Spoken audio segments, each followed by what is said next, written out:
Hey everybody, welcome to the Leonardo the Lion tutorial series. Today we're going to start off with finishing Leonardo's tail. So for the ease of these tutorials, I am pre-knitting all of the pieces first. So this is not per se a knitting tutorial, but finishing for the lion. So just for example, in the upcoming tutorials, I've already knit Leonardo's little body, as you can see. And I finished it, I stuffed it, I seamed all of the pieces together. So the bulk of these tutorials will be on how to attach all of the separate pieces. So today we're working on finishing up his little tail. So this tutorial we're going to learn how to pick up the drop stitches to make his little tail curve. So let's just get to it. So I'm just referencing the instructions here, and it says at the end on round 51 to knit 3 and then drop the next stitch and unravel 30 rounds, or 30 rows. So you're just going to be dropping down one stitch. So let's just get into it.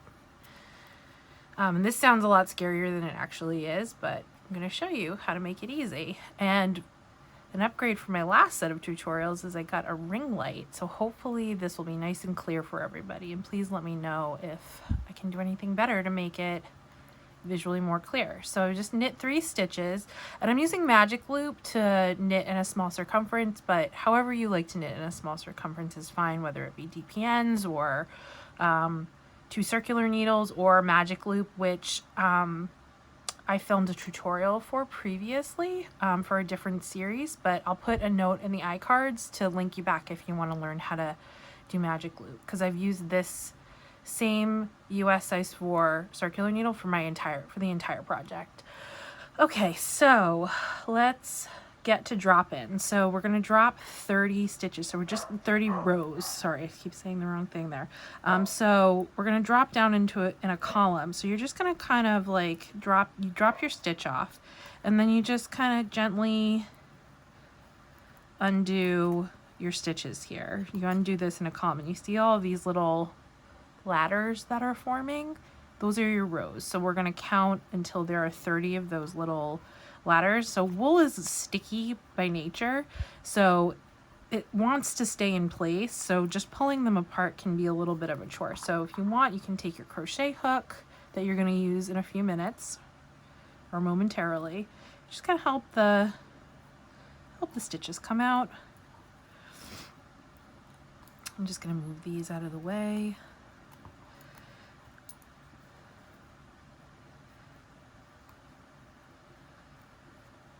So we're just going to drop these stitches, really easy going, and don't worry, unless you're using a really slippery yarn like a plant fiber, like a cotton or something,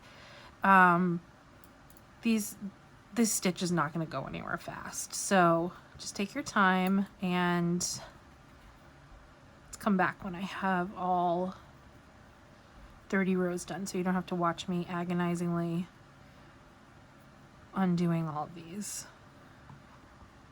Okay, so I've unraveled my stitch, dropped my stitch down 30 rows. So I have a bunch of these little ladders, my tubes. So I counted 30 of those. So now now I have like my little stitch hanging out here that I haven't pulled out yet. And then now I'm gonna just take my crochet hook like so and stick it into that stitch that's hanging out. So in the directions, Brenda says to slide the crochet hook under the 2 unraveled strands, like the closest 2 unraveled strands, and hold them together as one on the hook. So to do that, let's see if I can get my finger in here so it looks a little bit more clear. Bear with me, guys.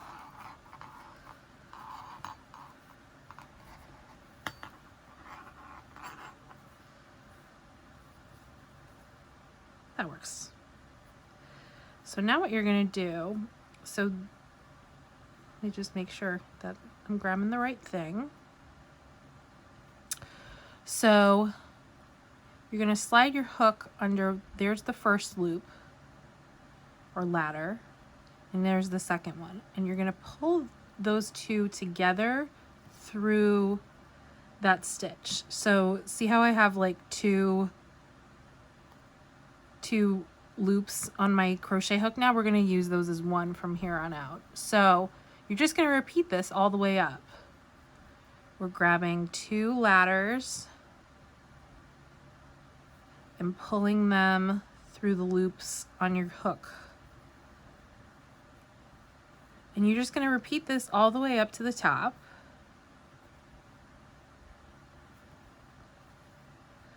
And what this is gonna do is make the fabric curve. It's gonna pull it, pucker it together right in this spot and force the fabric to curve. You'll see what I mean in just a moment. And let's come back when I get all the way up to here. So go ahead and finish pulling your loops up. Okay, I'm back. So I have 3 ladders left to work. So I'm gonna work these two just like we've been working them before together. See that? Like your little double ridge line here. And my little tail is curving. So this last one, you're just gonna work this one loop through. There you go, you just have one normal stitch on your hook. What I'm gonna do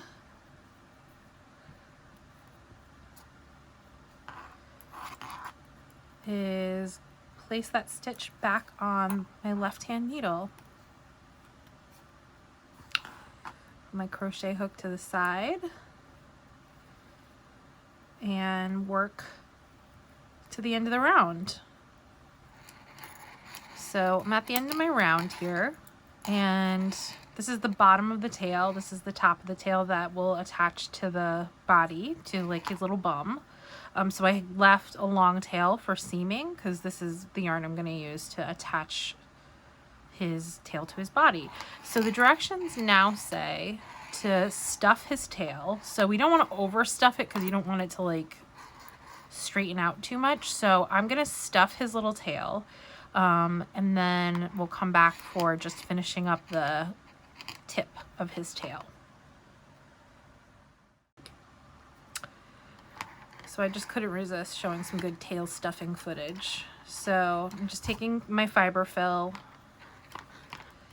toy stuffing, pillow stuffing, whatever you got. Natural animal fibers, raw animal fibers actually work really well for this too. I just didn't have any available to me right now. But I have used like seconds or thirds of roving that kind of just, that are discards. Some mills sell it. You can get it at fiber festivals or online, but it's just natural stuffing, like some contractors use wool for insulation. It's kind of the same thing. It's like low quality wool that is like seconds and thirds that people don't want to use for clothing or for textiles of any sort, but is great for filling and insulation. So I do recommend that if you can get your hands on some. But for now, I just have the cheap stuff. And use whatever is available to you that you have. You know, I'm just using the end of my crochet hook to kind of push the stuffing down a bit.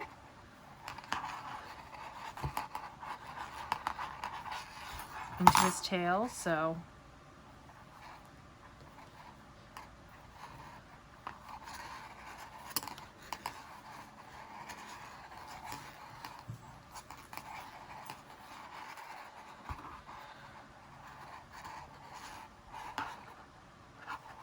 and just keep on going.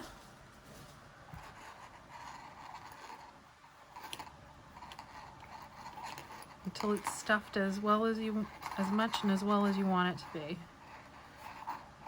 I kind of like leaving these little kinks in the, so that you have like little joints to move your tail around if you want once it's stuffed. So I don't like to overstuff anything because I just don't think it, for a toy especially, you want them to be soft and pliable.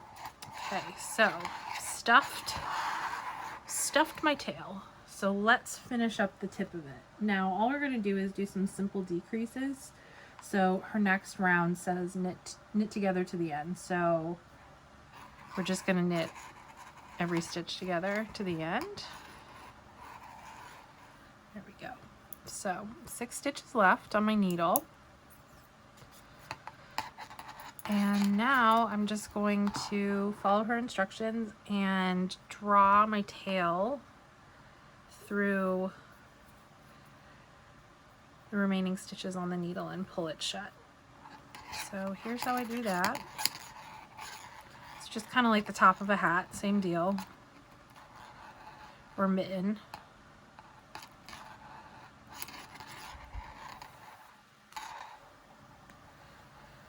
Cut a long tail for this.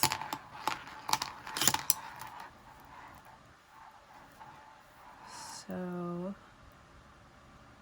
these guys like so. Just gonna put these to the side, get them out of the way. And then what I do this on the top of my hats too. I go back through the same stitches that I just drew my stitches through to give it double security.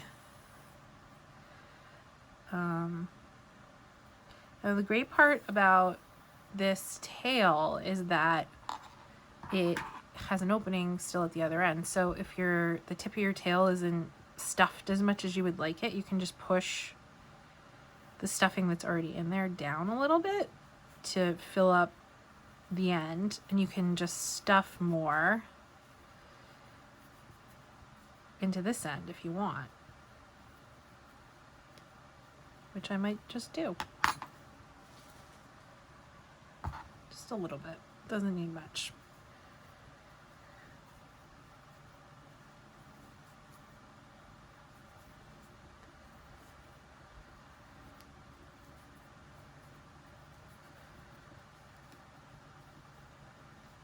So there we go, we got a little weird little tube. So now I'm just going to secure my end inside.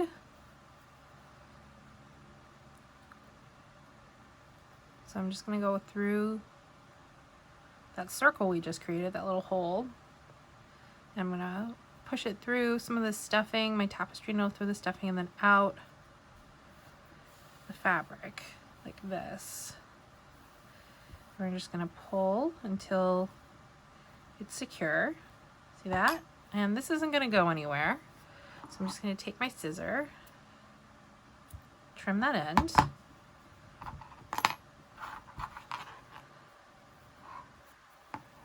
And now I have a tail that's ready to get seamed to his little bum. Okay guys, let's seam Leonardo's little tail to his body. So I'm doing this slightly out of order than the finishing instructions say to do, but it's not going to affect anything, I promise. So the first thing that we're going to do is, you've got Mr. Leonardo's little body here, and this is the front of it. So the back of it, we're going to attach his little tail right here under, right after the color change. And later on, we're going to attach the ribbing for his body. So we need the tail to be on first. Because it's kind of like coming from underneath that ribbing. You'll see. So let's just move him out of the way for a second. And the first thing we're going to do, per Brenda's instructions here, is seam the top of the tail together. Seam this little hole up here together. So let's do that. And I'm just going to do like a really simple row to row mattress stitch seam. Creates a nice edge. And it doesn't have to be like super perfect, because nobody's gonna see this.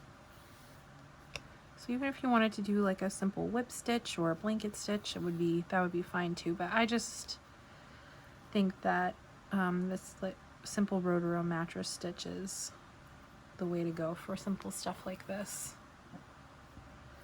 So we've closed up the top of his tail.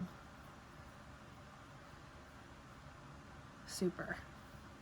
It's all stuffed and ready to go. So let's pin it to his booty. Now I just have a box of quilter's T-pins here that I use for practically everything as far as blocking and finishing goes. So I'm gonna pin him with his little tail. This is like the flat edge of the seam. So I kind of want his tail to be like this so that it curves up and out. So this is a tricky thing to, ow, don't do that.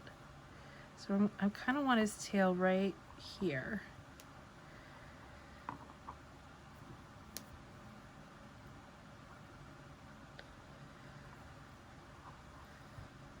Now what I'm doing is I'm just pinning it through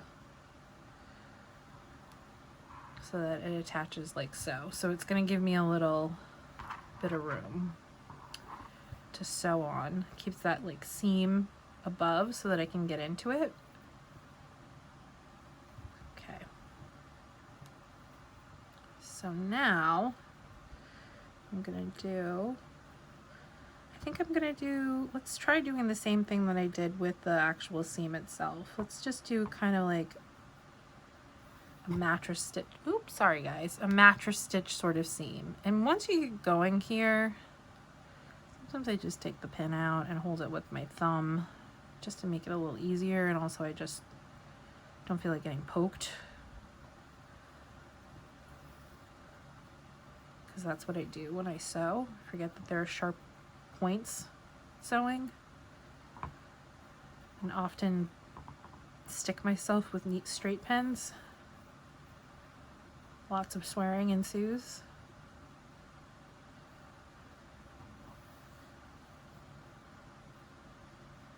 So we're just doing a little Rotaro stitch. Let's see how this, oop, don't get it stuck there. Let's just see how this turns out. I think it's gonna be good. But once again, this part is gonna be hidden underneath the ribbing that you're gonna attach for the bottom of his sweater. So just keep that in mind. Don't be too hard on yourself, because it's gonna be hidden underneath his sweater lining anyway.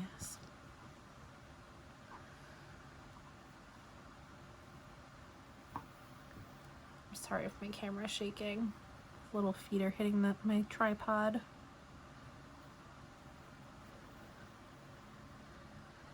So, boop.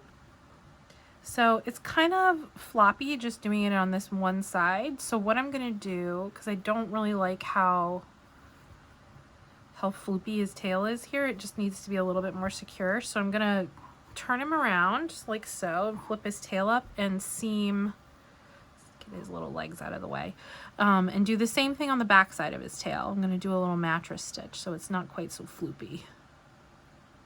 It's a technical term, floopy.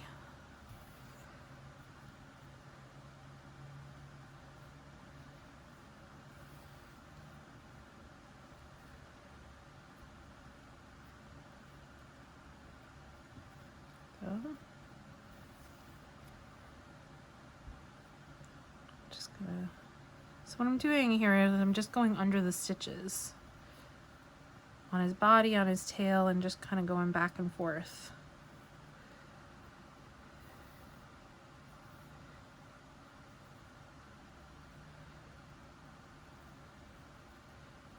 Which is how I did all of this seaming too. The seaming in between his legs, the top of his hands,